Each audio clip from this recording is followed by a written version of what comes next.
Coming to you straight from the Rio Grande and beyond, broadcasting to the four corners of the globe. So grab your seat, your coffee, or your sundowner. Okay, everybody, here we go. On point, as always. This is Gloves Off. Gloves Off. Back at you in Gloves Off, and I'm here with two great guests, especially from Florida. One is Grandmaster Bram Frank and Kwaku James. We're going to be touching base on the knife, self-defense. If you're in a self-defense situation, you know, right now with crime going up, there's been a lot of stabbings. There's been a lot of knife assaults, especially in Texas. So kind of touch base on that end, because a lot of people train with blades. A lot of people think they know the blades, but what are the realities of the blades is a different story. And one of the best knife men in the U.S. right now, it's sitting right next to you, Kwaku, which is Bram Frank, and that's without a doubt. And we want to get his info. How's Florida today? Actually, it's very gray, and he was driving it when he came up here. It was pouring rain up here. I'm thinking, oh my God, Kwaku's driving. Typical tropical weather, but other than that, it's okay. You know, and the good thing about Florida is we're not having, at least in media, lots of knife issues. I know New York and Detroit, Los Angeles, you know, Roger and, you know, Felix and Alita were all telling me all the stuff that's going on there, and it's like out of control. Yeah. Here we've had a couple of shootings and a couple of knife issues. And basically what we're seeing now is the disrespect for the law enforcement, really.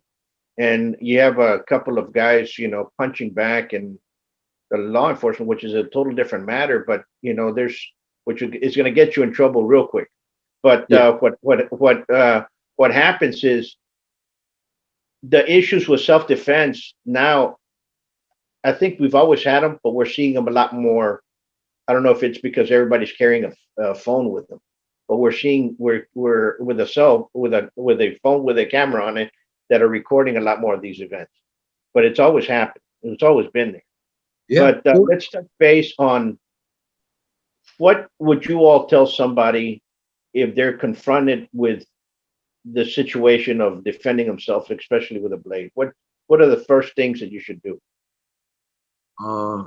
Personally, I always think the first thing is try to de-escalate the situation, you know, to see if you can make something else up. All of you on the pod, you'll have to pardon me. Someone decided to come join us. She was the cat.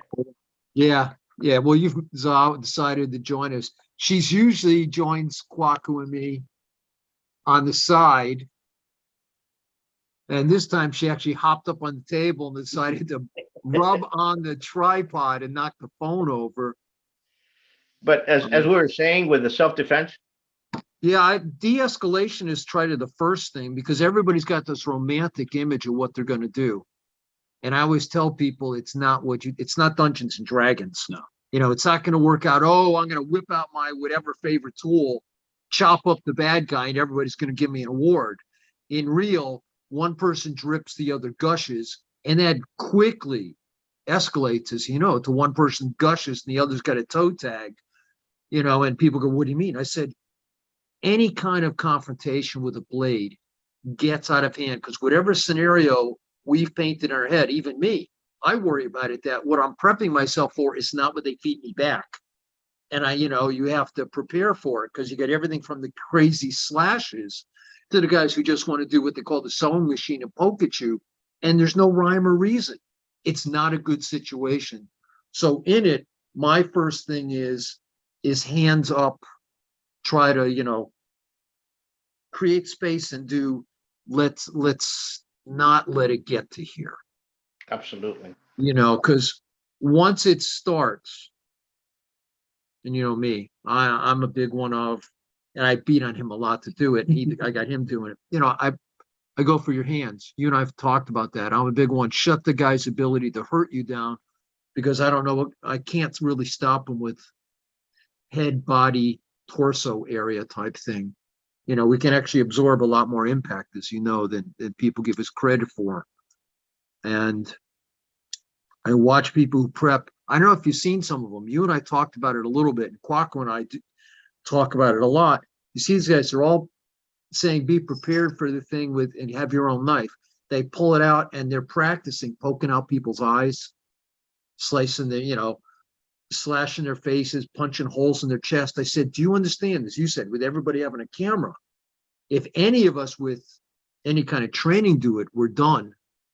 But if anybody does that, even to a bad guy, the courts are going to look at us and go, what the hell were you doing? Well, he attacked me. I sensed he was going to attack me. So I, blinded him for life, maimed his face, because maiming and blinding are whole separate issues rather than killing or injuring. And I did all that. Why? Because I was scared. And I think people need to understand the reality of the psychologically and emotionally, the levels of what's happening when the attack starts to come, which is what I said. The first thing is not really fight or flight, but flight meaning, can I de-escalate this thing before I end up with a blade in my hand?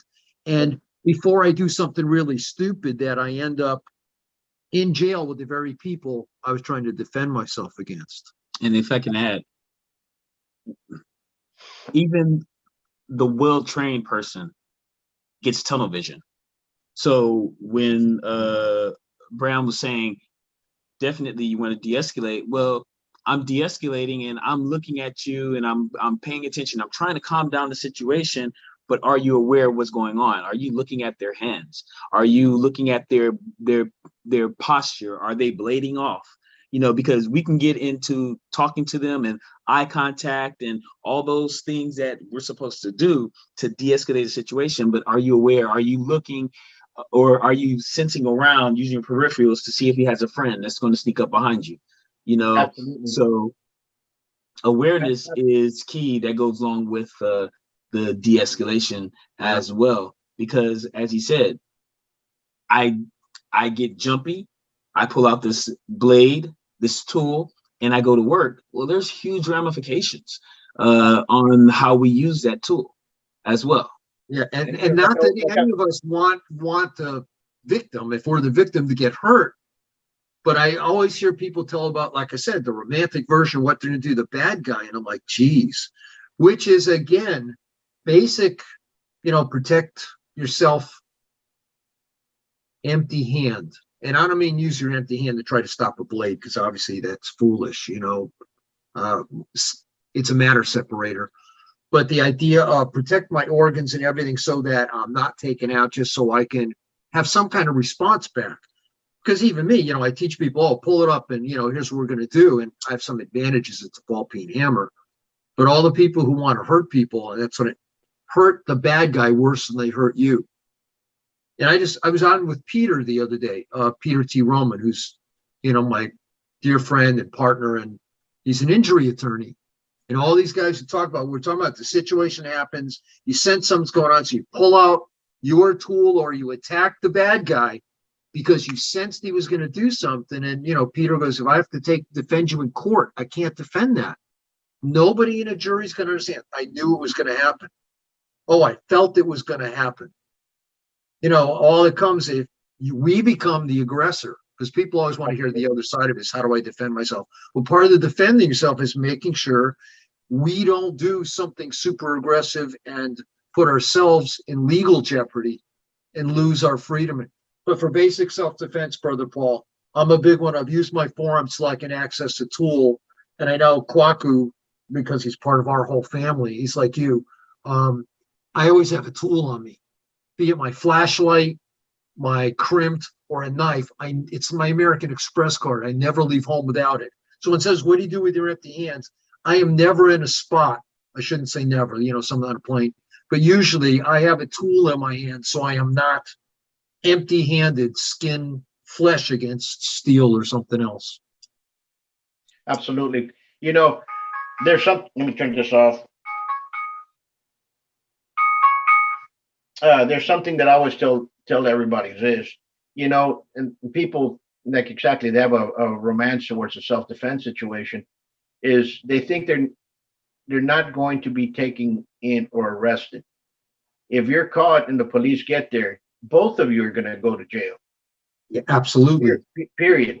And if you leave, and if the other person's a seasoned criminal that's been in and out of jail, he's seasoned, who's the one that's going to call 911 first? Because he can call 911 and say, guess what? I was attacked by so-and-so, who was actually, he was the attacker. And there are Brother people. Paul, that's exactly, I had it, because I'm an SME for the state of Florida and Washington State, subject matter expert for knife attacks and knife murders. And I had a guy, a drug dealer, who was confronted by a war hero for, dealing drugs to kids. The war hero got attacked,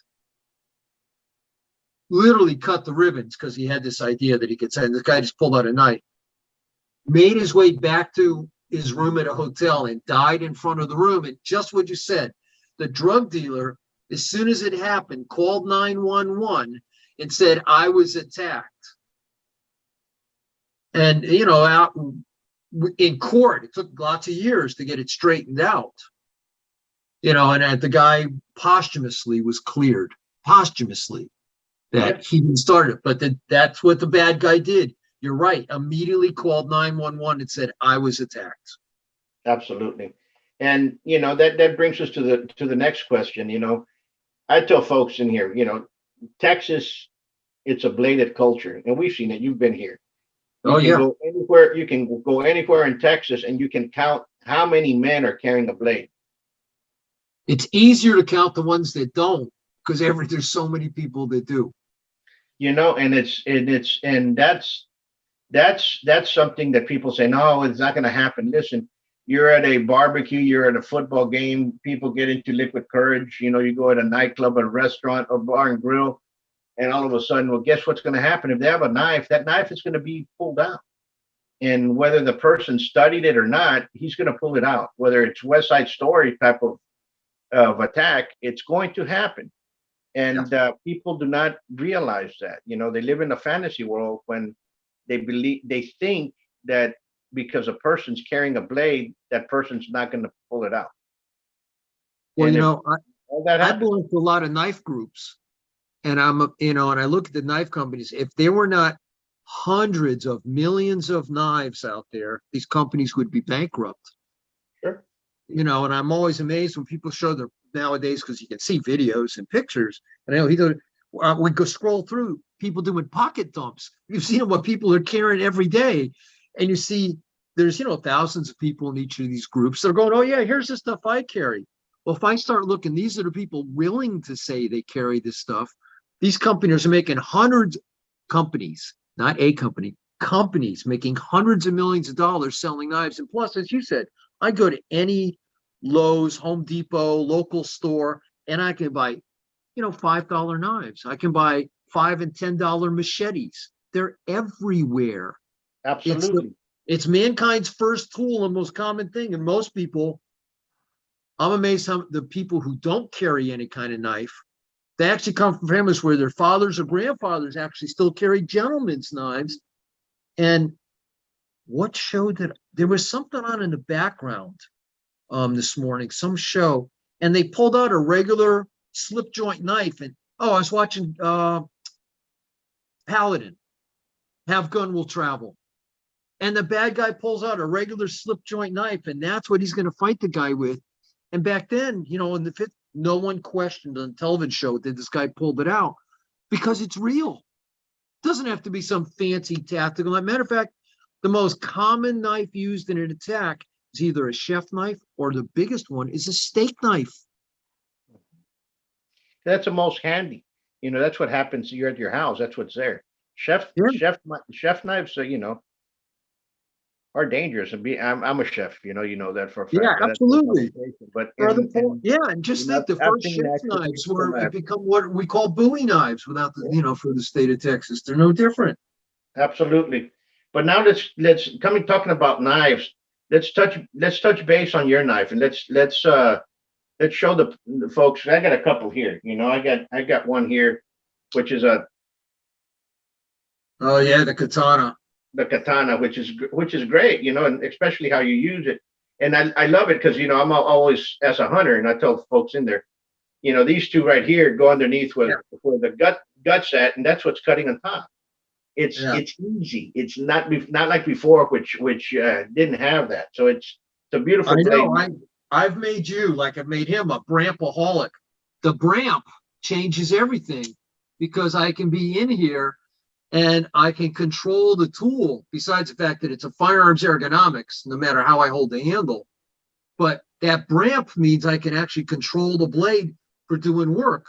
And I know a lot of times, especially when you were talking like the socket tripas, I don't have a socket, but because of my Bramp and the way it's hold, as you went, oh, don't forget it's edge up. Well, I can do that for skinning, for pulling back to me. Well, the Bramp lets me do it. For my guys who were doing skinning, and I know because I was telling her about your hunting preserve, that with the Bramp, I can now hold it rather than being on the side of the blade or way in the back. The Bramp allows me that control of the tip. And for all of you who don't know my knives, and Brother Paul's already a Brampaholic, and I've convinced Kwaku, he only cares what I do, is that it's a kinetic opener. It's kissing cousins to Ernie Emerson's patent, which was the little hook that pulls out of your pocket. Mine is if you make contact. What Brother Paul has come to like is also is when we come up, I just come up and I can hammer with it. I won't hammer too hard because I don't want to break his hand because it is steel, but I don't have, that's the panic. When I said pick your hands up, so in that I can pick my hands up, be ready, and I can ball peen hammer what's coming at me. And because if I touch kinetic opening, if I touch you, it'll open. And if I want to shut it down in the flow, it shuts down in my line of sight, like a firearm when it's out of battery. It's right there. And I can decock it back. I can rack the slide. I can drop the magazine, but be right there for what anybody can do. Ball peen hammer, which is what we talked about, basic self-defense. That's why I tell people at least carry my crimped, or if you carry it, you don't have to cut someone. Just hammer. I'm sorry. You're correct, and that's the beauty of your blade, because you can hold it in many positions. We usually, if you want to punch somebody, there it is. Yeah, absolutely. And I know all the different, because you've learned from Savat and from your family lots of old straight razor ways, because the blade doesn't have a lock, and my tool will let you hold it just like you have the straight lid, but it's locked. Absolutely. So that's stuff that's neat to know, because every how can I put it? You should be familiar with the blade that you carry. Yeah. And that's the mistake that I see at many folks out there. They carry great blades, but it takes them 3 minutes to pull them out of their pocket. Yeah.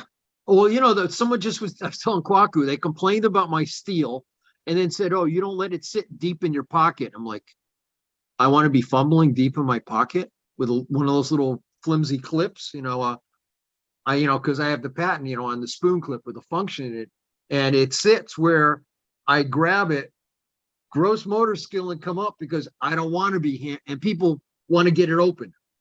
You and I, we don't care if we get it open. And I have totally corrupted Kwaku, because he pulls it out, and good JKD man, guess what he likes to do? Let me freaking hit you with steel in his hand. And then I get to choose if I want to use the blade or not. And that's the beauty of all of the blades, from the crimp to the trainer. I mean, you can use the trainer just as a everyday self-defense tool. The different type of blades. My favorite is the one I carry is the Desam Gut, because I'm a karambit person, so I can still use it as a hawk bill forward, or we'll flip it over, and I can use it in reverse grips, pacal grip. So, this is my personal favorite. Short blade, less than 3.5 inches. Yeah, that's actually 2.5 inches. So there you go. So legal in majority of states. Again, we have the Bramp, and I like the Bramp finger. He hasn't even mentioned that but the Bramp finger is beautiful. I can still use this to hook as in the crawl grip. I mean, it's great. You know, it's an amazing tool, and all of them are just amazing tools. So, Absolutely. Well, I remember the first time you had in, we were talking about, because, you know, remember we came out, you know, the crimp, because I know people, and you know too, that we teach them and they're not psychologically ready to actually hurt the bad guy. So I tell people, if you're not ready to harm the bad guy, because that's the other end of the equation, then let me give you a tool that's a rescue impact tool that can't cut anybody, but I can use it like a knife and redirect them. I can certainly ball peen hammer. I can grab and I can do, because anybody can hammer. All human beings hammer. No guys want to hear the wimp response. You know, get away, get away. Well, get away is hammering, and we do that in fear and we do that in anger. And I remember, I think I told you that I taught my grandma when she was 80. She was like, Bram, I can't use one of your tools. I said, Grandma, can you hammer? Old Russian lady. And she went, of course I can hammer. I said, Grandma, this is all you got to do, is hammer. So besides the fact that it kinetically opens, that allows us multiple grips, well, it's a ball peen hammer. And anybody's done any security work, as we all have our work, do law enforcement, the last thing we want to do is find a bad guy with a ball peen hammer, because it's like a knight in armor. It's a war hammer. And that's what the tool does. Besides the fact, I'll go to a trainer. I should go to the Tack Knife makes me those new orange compressors that I sent out, so you don't harm it. But I can, between the Bramp, I can come up and I can trap a finger, a thumb, a finger. I can hit with it. I can rake with it. I can pinch with it. It lets me do a lot of things, so we don't have to cut somebody. Absolutely. The more options you have, the better. Yeah, and I know, because we were talking about the way you were cutting, and remember, I'm always talking about, people might laugh and they'll go, oh, I remember him doing that, waka, waka, waka. Says how old I am. The Pac-Man, the little yellow ball going waka, waka, waka. And I tell people, well, that's the grip. I can just reach out and I can sit here and I can cut to a depth. And if I cut through, the blade goes back into the handle. So I can do controlled cutting. I can reach out and do snap cutting. And for the people, and I don't really like to do it, who like Bacal reverse edge in, I tell people, well, I can do the same thing by what I just did, because technically that is this. And if I cut through, I have the problem of coming to me. But when it's closed in Pac-Man, it closes into the handle. And as you said, when we're up on here, I can use the Bramp, so I can do fillet cuts. I can do delicate cuts with the tip. And if I'm up on here in reverse, well, that's what, when you're doing gutting, I also talk about that. It would sit on something, and for people, you're a chef. You know what it's like to get a chef knife that doesn't have enough belly, and you hit your knuckles and you go, all they do is make the blade wider, height wise. So, I turn it upside down and tell people, don't worry about your blade hitting. I do just what you're talking about, almost gutting cutting, but I do shelf cutting in reverse so that I don't ruin my blade. The Bramp allowed me, and people don't get it, I don't make fighting knives, as you know. You use them all the time for hunting and work. He uses them at work. I make working tools. And I think what people forget about knives is your knife has to be an everyday tool, because if I carry the Predator 4, the Gutter 5, the Killer 3, and I use it and someone gets hurt. Yeah, it's going to be used against you in the court, or, if somebody's smart enough to get that into the court. Yeah, absolutely. That's why I had Peter come on with me a couple times, because Peter looked and people said, what do you know? And he goes, well, I'm an injury attorney. This is what I do. I'm a trial attorney. I take people who've done this and injury's been caused, and I either try to get you off, or I go, I'm going to prosecute you because of the injuries you caused. And again, back to the romantic part, it's like when I first came up in martial arts, I always told me, hit the guy, and when he goes down, finish him. Well, as soon as the guy falls down, it's over.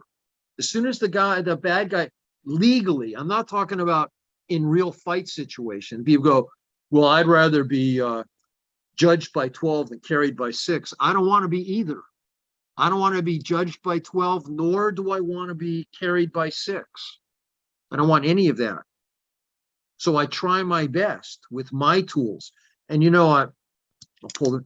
Part of what makes it work, because it's a folder, is the lock. A lock. So it uses my puzzle lock, which is a dovetail joint to steel. And why? Because we can use it with half the knife missing, so that we could actually not use the sharp edge. And this is a red safe trainer. I'm the father of the trainer, to actually trap someone, or we can use it to pass someone, or to pick them up. And I can do non-lethal stuff with my lethal tool. And then, because it's one of mine, and I'll even do it with a live blade, not on Kwaku, because it's designed with your finger trigger that it can't close on your hand. So I could be in here with him and then decide to shut it down in the flow, because I can de-escalate as well. And that's important in self-defense, that if someone starts to do something and then stops, I have to be able to stop my motion. And I make working tools that we can actually change our options, be it in work situations or self-defense response situations. Absolutely. And that brings us back to, on self-defense, you always have to, here's always a scenario. Something happens, you get into an altercation, the guy steps back crying, stop. You better stop. Yeah. Yeah, absolutely. And Because people if you don't take get him down that. to the ground and he's saying stop, and you start doing whatever you want with it, and all of a sudden, guess what? He stops for real. He stops moving. It's you. Remember, I know. you have to And be. it's not just. You can no longer retreat, and if you can't retreat, well, Brother guys Paul, remember the retreating. case I had to deal with? This old gentleman was attacked by a bunch of, in Los Angeles, was attacked by a gang group of people at a gas station, and he got away.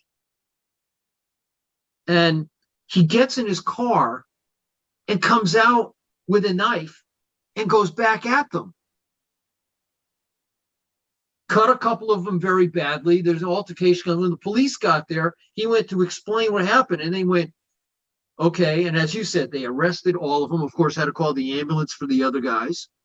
And in court, when they asked me, and the judge went, Interman said, let me get this straight. You got away from them, got in your car.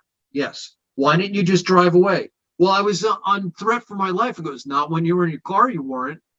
Yep. Well, what if they jumped in front of my car? He goes, if they jumped in front of your car and you ran them over, I would have said you were in jeopardy. Too bad for them. He goes, but you went into your car, got a knife, got out of your car, went and re-engaged them. You're the attacker. No, they attacked me. Yeah, I got that. That's the start of it. But what happened after that, the scenario legally has just changed. And so I still have people, and I watch them. I think you and I talked about it briefly. I know Kwaku and I talked about it a lot when we were working with Tom Gallo and Ed Frawley, that someone took those bobs, did a women's self-defense, put little blood packs on them, and taught the women, as soon as they pull out, just poke the guy's eyes and face as many times as you can. And the women, who've probably never done this, are all excited, and the fake blood is flying everywhere. They're splattered. He goes, isn't that great?